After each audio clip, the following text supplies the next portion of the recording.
കേരളത്തിലെ പ്രത്യേകിച്ച് പത്തനംതിട്ടയിലെ എല്ലാ ജനങ്ങളുടെയും അനുഗ്രഹം ഉണ്ടെന്നാണ് എൻ്റെ വിശ്വാസം. തീർച്ചയായിട്ടും നല്ലൊരു തെരഞ്ഞെടുപ്പ് ഫലം NDA പ്രതീക്ഷിക്കുന്നു.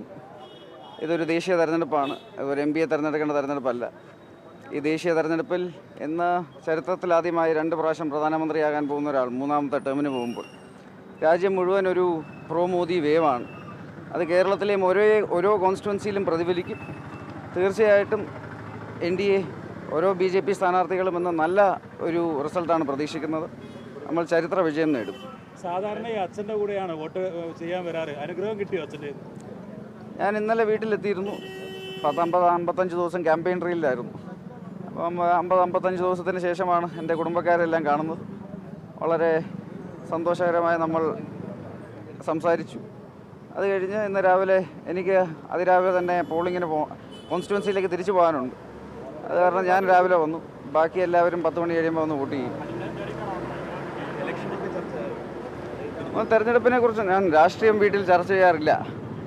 വീട്ടിൽ രാഷ്ട്രീയം ചർച്ച ചെയ്യുന്നത് നമ്മുടെ പണ്ടേ മുതൽ അങ്ങനെ ഒരു സിസ്റ്റം ഇല്ല. നമ്മൾ ആകെപ്പാടെ ഇപ്പം 50-55 ദിവസം കഴിഞ്ഞാണ് വീട്ടുകാരെയൊക്കെ കാണുന്നത്. അത് കാരണം കുടുംബകാര്യങ്ങളും മറ്റ് ആരോഗ്യകാര്യങ്ങളും ഒക്കെ ചർച്ച ചെയ്യുള്ളൂ. രാഷ്ട്രീയം ചർച്ച ചെയ്തില്ല.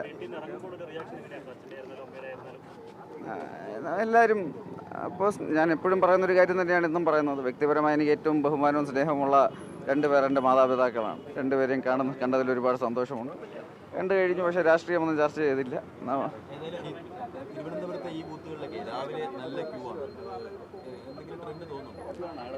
ഇന്ന് തെരഞ്ഞെടുപ്പ് നടക്കുന്ന 13 സംസ്ഥാനങ്ങളിലും നല്ല ക്യൂ ആണ് ഞാൻ കാണുന്നത്. അതായത് ഞാൻ നേരത്തെ പറഞ്ഞ പോലെ ഈ ഇന്ത്യയിലെ ഓരോ സംസ്ഥാനങ്ങളിലും എന്നൊരു പ്രോ മോദി സെൻറ്റിമെൻ്റ് ഉണ്ട്. അതിവിടെയും പ്രതിഫലിക്കും.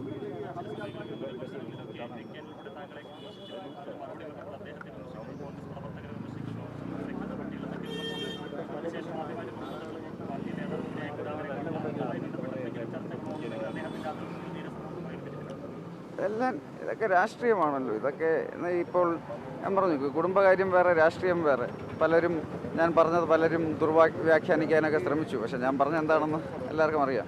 ഇപ്പം ഇന്ന് അതിനെക്കുറിച്ചൊന്നും ചർച്ച ചെയ്യേണ്ട സമയമല്ല. ഇന്ന് വോട്ടെടുപ്പാണ്. എനിക്കാകപ്പാടെ ജനങ്ങളോട് പറയാനുള്ളത് എല്ലാവരും അവരുടെ വോട്ടുകൾ വിനിയോഗിക്കുക. എല്ലാവരും ഇന്ത്യ ലോകത്തിലെ ഏറ്റവും വലിയ ജനാധിപത്യ രാജ്യമാണ്. ഇന്ന് ജനാധിപത്യത്തിൻ്റെ ഏറ്റവും വലിയ ഫെസ്റ്റിവലാണ് നടക്കുന്നത്. അതായത് 140 കോടി ജനങ്ങളെ അടുത്ത 5 വർഷം ആര് ഭരിക്കും, നയിക്കും, ഇതൊക്കെ തീരുമാനിക്കേണ്ട തെരഞ്ഞെടുപ്പാണ്. എല്ലാ ജനങ്ങളും ഇന്ന് വോട്ട് രേഖപ്പെടുത്തുമെന്ന് ഞാൻ വിശ്വസിക്കുന്നു.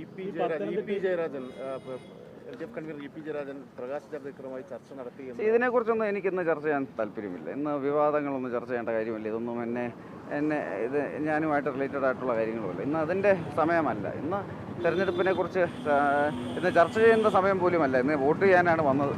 എനിക്ക് വളരെ പെട്ടെന്ന് എൻ്റെ കോൺസ്റ്റിറ്റ്യുവൻസിയിൽ പോകാനുണ്ട്. 150 കിലോമീറ്റർ വിസ്താരമുള്ള സ്ഥലമാണ്. 14 സംഘടനാ മണ്ഡലങ്ങളുണ്ട്, 7 നിയോജന മണ്ഡലങ്ങളുണ്ട്. അങ്ങ് അടൂര് മുതൽ കാഞ്ഞിരപ്പള്ളി വരെ ഒരുപാട് സ്ഥലങ്ങളിൽ പോകാനുള്ളതാണ്, ബൂത്തുകളിൽ പോകാനുള്ളതാണ്. അത് കാരണം ഇന്ന് ഇങ്ങനത്തെ ചർച്ചയ്ക്കൊന്നും ഞാനില്ല. പത്തനംതിട്ടയിൽ എത്ര വോട്ടിന് ജയിക്കുന്ന പ്രതീക്ഷ? ഞാൻ നല്ല ഭൂരിപക്ഷത്തോടെ മറ്റ് 2 സ്ഥാനാർത്ഥികൾക്ക് എത്ര വോട്ട് കിട്ടുമെന്ന് എനിക്കറിയില്ല. കാര്യം ഞാൻ പല സ്ഥലങ്ങളിലും സൂചിപ്പിച്ച പോലെ 2 പേർക്കും എതിരെ വലിയ ജനവികാരമാണ്. പക്ഷെ തീർച്ചയായിട്ടും നമ്മൾ നാഷണൽ സ്റ്റേജിൽ തന്നെ ഓരോ ബൂത്തിലും മിനിമം ഒരു ടാർഗറ്റ് വെച്ചിട്ടുണ്ട്. ഞാനൊരു 4,4 ലക്ഷം വോട്ടിനും ഇടയ്ക്കുള്ള വോട്ടുകൾ ഞാൻ പ്രതീക്ഷിക്കുന്നു. നമ്പർ 2, നമ്പർ 3 ഉള്ള വോട്ടുകൾ അനുസരിച്ച് വിജയ മാർജിൻ കാണാം. പക്ഷെ നല്ല മാർജിനിൽ ഞാൻ ജയിക്കും. ആരുമായിട്ടാണ് നേരിട്ടുള്ള മത്സരം? പത്തനംതിട്ട ഇപ്പം കേരളത്തിൽ കാസർഗോഡ് മുതൽ തിരുവനന്തപുരം വരെ എല്ലാ മണ്ഡലങ്ങളിലും LDFനെതിരെ ഒരു ജനവികാരമുണ്ട്. അത് തീർച്ചയായിട്ടും ഈ തെരഞ്ഞെടുപ്പിൽ പ്രതിഫലിക്കും. പിന്നെ എനിക്കെതിരെ നിൽക്കുന്ന ശ്രീ ആൻ്റോ ആൻ്റണിക്കെതിരെ കഴിഞ്ഞ 15 വർഷം അദ്ദേഹം അവിടെ MP ആയിട്ടും അവിടെ ഒന്നും ചെയ്യാത്തതിൻ്റെ ഒരു ജനവികാരവുമുണ്ട്. ഇത് രണ്ടും പത്തനംതിട്ടയിൽ വലിയ ഫാക്ടറാണ്. ഇത് കാരണമാണ് ഞാൻ പറയുന്നത് ഇതിൽ ഏറ്റവും മോശം പ്രകടനം ആരായിരിക്കുമെന്ന് നമുക്ക് പറയാൻ സാധിക്കില്ല. കാര്യം 2 പേർക്കും എതിരെ വലിയ ജനവികാരമാണ്. അത് കാരണം തീർച്ചയായിട്ടും ഈ പത്തനംതിട്ട പുതിയൊരു മണ്ഡലമാണ്. 2009 തൊട്ടാണ് ഈ മണ്ഡലം ഉണ്ടായത്. ആ മണ്ഡലത്തിൻ്റെ ഏറ്റവും വലിയ വിജയമാണ് ഞാൻ പ്രതീക്ഷിക്കുന്നത്. ആൻ്റോ ആൻ്റണി തന്നെ ഇപ്പം ഇത് രാഷ്ട്രീയ ചർച്ചയുടെ സമയമല്ല. കാര്യം 2-3 ദിവസമായിട്ട് ശ്രീ ആൻ്റോ ആൻ്റണി ഒരു പരാജിതൻ്റെ ഭാഷയിലാണ് സംസാരിക്കുന്നത്. അദ്ദേഹം EVMനെ കുറ്റം പറയുന്നു, കള്ള വോട്ടർമാരെ കുറിച്ച് പറയുന്നു.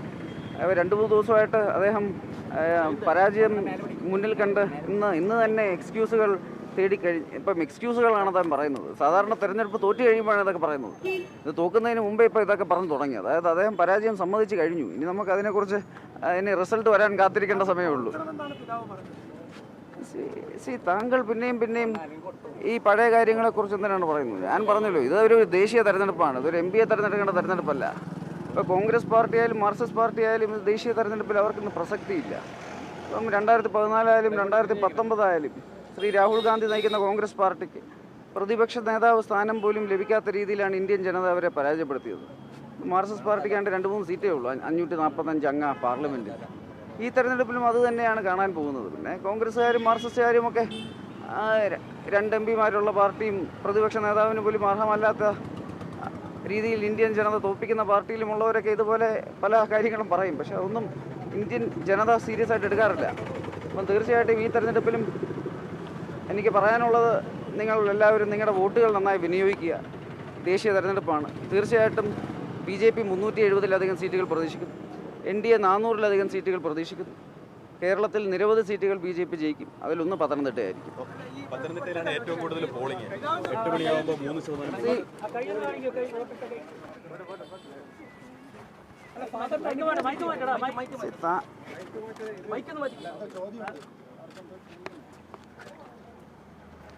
ഇത് ലോകത്തിലെ ഏറ്റവും വലിയ രാജ്യത്തിൻ്റെ, ജനാധിപത്യ രാജ്യത്തിൻ്റെ ഏറ്റവും വലിയൊരു ഫെസ്റ്റിവലാണ് നടക്കുന്നത്. ഇന്ന് അതിൻ്റെ സ്പിരിറ്റിൽ എടുക്കാതെ ഇന്ന് നിങ്ങൾ ഈ ഫാമിലി സോപ്പ് ഓപ്പറയായിട്ട് വരാതെ നിങ്ങൾ കുറച്ച് സംയമനം പാലിക്കണം.